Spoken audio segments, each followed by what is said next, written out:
Good morning, Cullman. Thank you for joining us on Cullman Today. I'm your host, Christine Wiggins, and today is Thursday, May 22nd. Coming up on Cullman Today, David Moss Jr. announces Cullman City Council re-election bid. Commission approves airport bids and voting precinct change. And tips for a safe Memorial Day weekend. All of this plus sports, weather, and more. Now let's take a closer look at the top stories happening in Cullman today. Cullman City Councilman David Moss Jr. has announced his re-election bid. Moss was appointed to the City Council on November 5, 2018 to fill the unexpired term of Garland Gudger Jr. He was elected in August 2020 and began serving his first full term on November 2, 2020. Moss serves in Place 2 and chairs the Council's Utilities Committee. In his announcement, Moss says that over the past term, the Council has made great strides in improving infrastructure, supporting local businesses, and enhancing the quality of life for Cullman residents, and he is running for re-election to keep that momentum going. Moss, a lifelong Cullman resident and longtime community advocate, says he has focused his efforts on responsible growth, transparency in government, and listening to the needs of citizens. Key projects he says he'll continue to work on: the widening and relocation of the St. Bernard Bridge on U.S. Highway 278, and the 10-year financial commitment to the city schools. David is married to Mary Leah Moss, who is also a lifelong resident of Cullman. They have 3 children and 3 grandchildren. Cullman's municipal election will take place August 26th. The Cullman County Commission, at its May 20th meeting, addressed infrastructure improvements, voting precinct change, and a retirement recognition. Commissioners approved a resolution honoring Alvy Plunkett for 26 years of service with the Cullman County Road Department. Several officials praised Plunkett for his dedication, integrity, and commitment to public service. The Commission also awarded multiple construction contracts to Wiregrass Construction for work at Cullman Regional Airport, including apron reconstruction. Commissioners also approved a new airport hangar bid from Newell Park and Eliezer Construction for over $2.7 million. The Cullman City Council approved its portion of the project on May 12th. The Commission approved the temporary relocation of Hanceville City Hall voting precinct for the House District 11 general election on May 26, moving polling to the Hanceville Senior Center at 209 Michelle Street. The Commission also approved several subdivision-related requests, including a variance and plat for the 17-lot Bales Cove subdivision and a permit extension for Crossroads Estates. Use of the courthouse parking lot was granted for upcoming events hosted by David Chavez and the Cullman Civitan Club.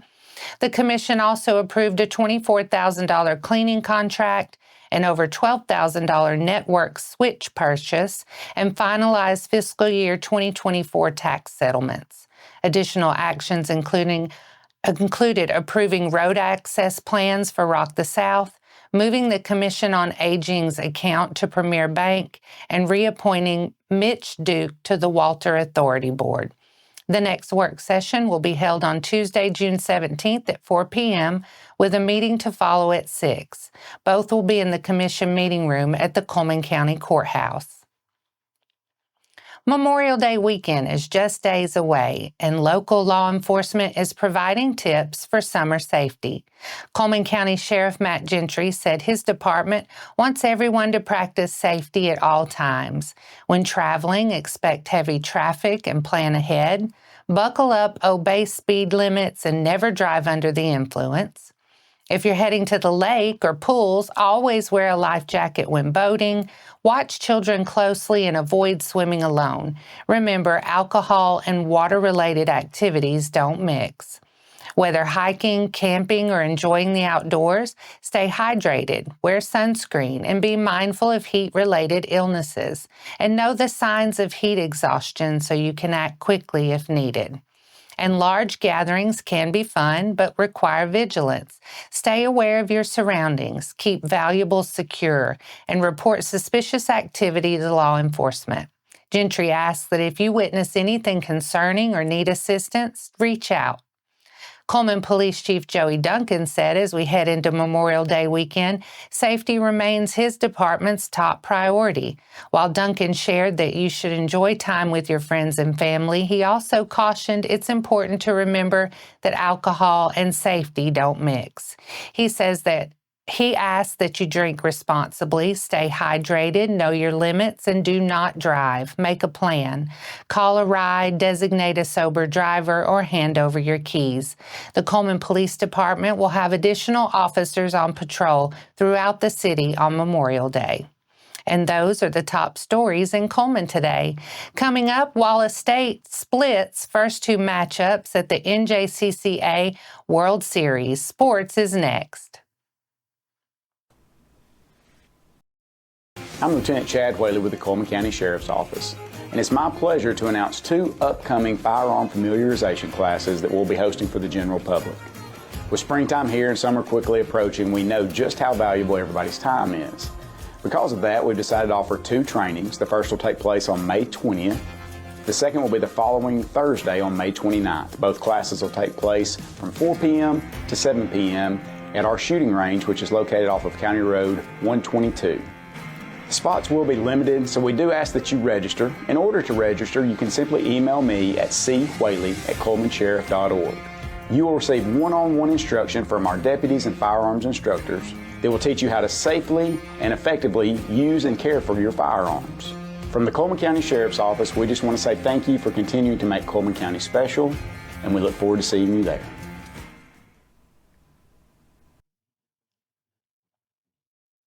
Welcome back.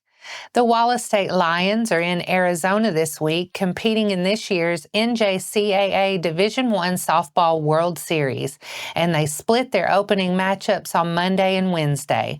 The Lions fell to Odessa 6-2 in the first game on Monday, but they bounced back with a 6-2 win over Southern Union in an elimination game on Wednesday. In its first game against Odessa, Wallace State fell behind 1-0 in the bottom of the first on a single. The Lions took the lead in the top of the fourth after plating 2 runs. Blakelyn Austin's single plated Brandy Phillips and Brooklyn Sertel, who had both singled earlier in the inning. Odessa scored 4 runs in the bottom of the fifth and another in the sixth to make the score 6-2. Austin finished with a hit and 2 RBIs to lead Wallace State. Phillips and Sertel each had a hit and a run scored. Tanasia Thomas and Charlie Kaiser also had a hit. Phillips took the loss after pitching 4 1/3 innings and allowing 5 runs on 7 hits. Madeline Howard pitched 1 2/3 inning of relief, allowing 1 run on 1 hit. In their second game against Southern Union on Wednesday, the Lions jumped out to a 1-0 lead in the bottom of the second when Brooklyn Sertel led off the inning with a home run to center field. With 2 outs in the third, Wallace State rallied for 4 runs to take a 5-0 lead. Brandy Phillips singled to give the Lions their first base runner of the inning. She advanced to second following a walk by Charlie Kaiser. Sertel then singled to drive home Phillips and move Kaiser to second.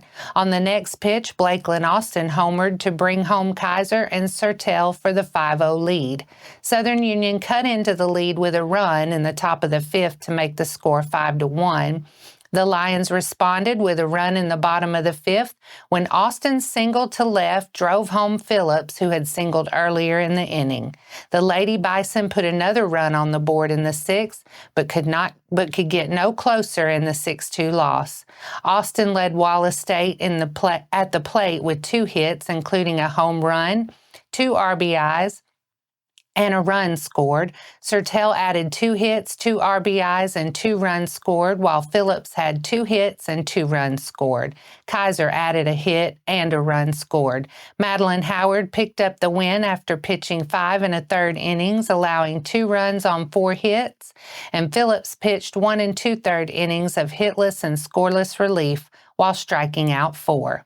And that wraps up sports for today. After the break, Poetry Night at Hanceville Library, the Cullman Tribune Pet of the Week, Smith Lake Park Memorial Day Festival, and protecting yourself from mosquito-borne diseases.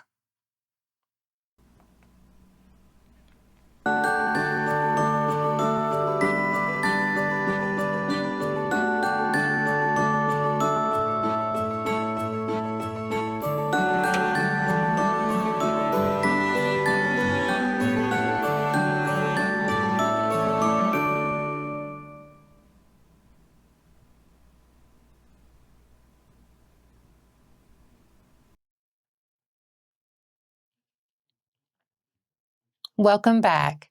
Now it's time to speed things up with a news rundown. 4 stories in under 4 minutes. The Shirley Burden Public Library in Hanceville will host a live poetry night on Friday, May 30th from 6 to 7. Library manager Teresa Rivera said anyone can attend. She intends to have seating for viewing audience so they can listen peacefully as each poet reads. There will be coffee and tea and snacks afterwards. The poetry night idea came from a patron, and Rivera said she has had other local patrons mention they would like a bit more culture presented in the library programs. Aiming to please the Hanceville community, she says she welcomes new ideas. And she says if the interest is as good as it seems to be, Poetry Night could become a monthly event. The 2025 Smith Lake Park Memorial Day Festival will take place this Saturday, May 24th, from 9 a.m. to 4 p.m. Admission is free. Cullman County Parks and Recreation Director Kenneth Cornelius said the department loves giving back to the community with events like this that give families something fun to do to kick off their summer without breaking the bank. The festival will have food trucks, arts and crafts vendors, and a DJ who will play music and interact with the crowd. The first annual Freedom and Octane Memorial Day Car Show will run from 11 a.m. to 3 p.m. with prizes given out at 1:30 p.m. For more information about this event, check out the Smith Lake Park Facebook page or call 256-739-2916. Meet Snoopy, a 1-year-old Basset Hound Terrier mix who is the Cullman Tribune Pet of the Week. This loving pup has low to medium energy and is truly a combination of all that is perfectly good in these two breeds. Photos do not do justice to his precious short stubby legs and his sweet disposition. Snoopy is a happy and humble fellow who thrives on all the attention you give him. He truly is what children's books are written about. Snoopy the lapdog is the quintessential companion dog. Said his caretaker, "I just love this guy more than I can say." We believe you will too. Come by to meet Snoopy and all his friends who are just waiting for someone like you. Snoopy's adoption fee is $130 and covers neutering, vaccines, wormer, general exam at the vet, and microchip. Visit the shelter at 935 Convent Road Northeast. It's open Monday through Friday from 9 a.m. to 3:30 p.m. Contact the Cullman County Animal Shelter at 256-734-5448 or Cullman Animal Shelter at co.cullman.al.us. As mosquito season ramps up, the Alabama Department of Public Health urges all residents to take preventative measures to protect themselves and their communities from mosquito-borne diseases such as West Nile virus. Fortunately, there are simple steps everyone can take to stay safe. Mosquitoes lay eggs in standing water. To prevent breeding, eliminate standing water. Clean containers regularly that hold water and fill low spots in your yard where water can collect. Since there's no vaccine and no specific treatments available for these mosquito-borne diseases, the best defense is to prevent mosquito bites. Prevent bites with insect repellents. Wear long sleeves and pants when outdoors. Install screens on windows and doors to keep mosquitoes outside, and stay indoors during peak mosquito hours whenever possible. And that's your 4 stories in under 4 minutes.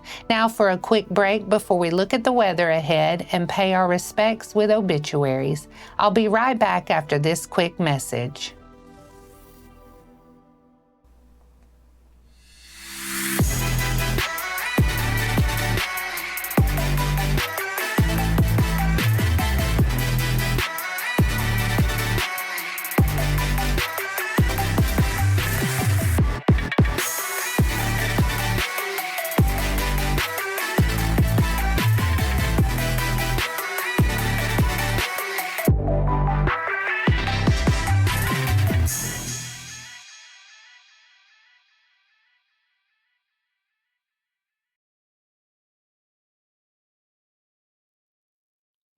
Let's take a moment to pause and pay our respects to those who lost their lives this week as we turn to obituaries.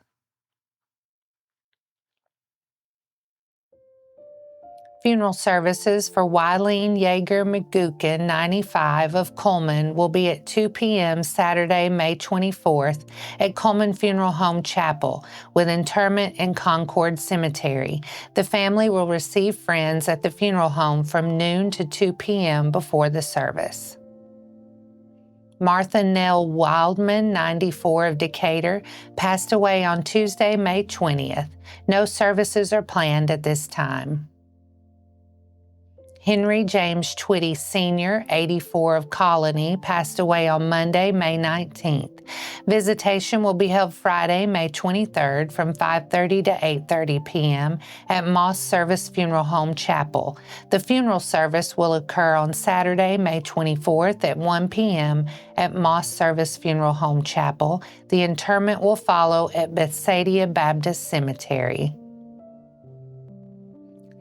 Janera Carter Sale, 86, passed away on Thursday, May 15th. A memorial service will be held later this summer. Our thoughts and prayers go out to their friends and families. Now let's take a look at your weather forecast.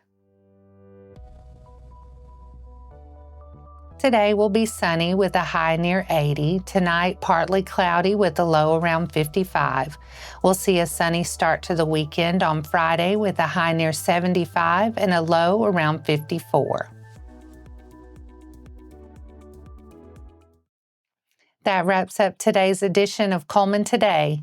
Thank you for sharing your morning with us. And remember to stay connected by following us on social media and visiting CullmanTribune.com for the latest from our community.